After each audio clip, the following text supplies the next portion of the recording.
На првиот лидерски самит како 30-та полноправна членка, Македонија ги повтори заложбите дека е подготвена да ги исполни своите обврски како рамноправна членка на Алијансата во амбициозната агенда што ја исцрта овој самит.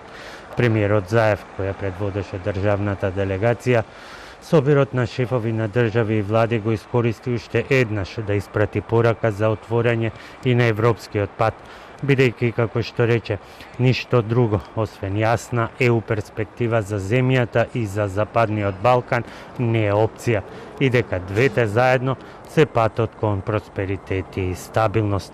Пред нашите НАТО сојузници истакнавме дека Северна Македонија е посветена на визијата за Балканот во 21 век како регион на мир и стабилност.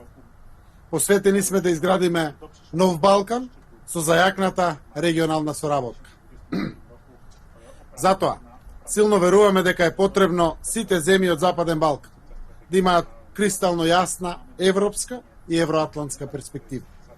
Потребни се предвидливи, кредибилни и засилени процеси на интеграција, за да нема безбедносен вакуум на Балкан.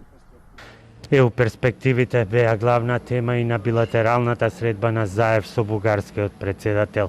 И пред денешните разговори, иако деновите се одбројани, оптимизмот не го напушта македонскиот премиер. Сите средби за нашата земја донеле бенефит. Од разговорите можеме да очекуваме само исчекори кон подобра иднина за целиот македонски народ, за сите наши граѓани, за нашата земја. Јас очекувам дека низ разговори ќе можеме да изнајдеме решенија, затоа што навистина е предолго. 20 години со договор за асоциација и стабилизација, 16,5 години земја кандидат.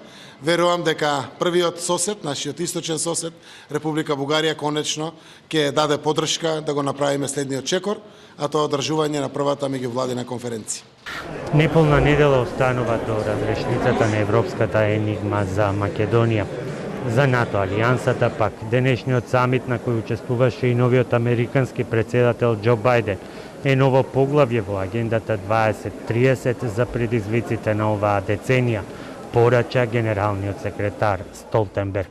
First, we agreed to enhance NATO as the transatlantic forum for consultations and joint action on all matters related to our security. And we agreed to strengthen and broaden our political consultation and coordination. Second, we agreed to reinforce our deterrence and defense by strengthening NATO as the framework for the defense of the Euro-Atlantic area and recommitting to the defense investment pledge we made in 2014.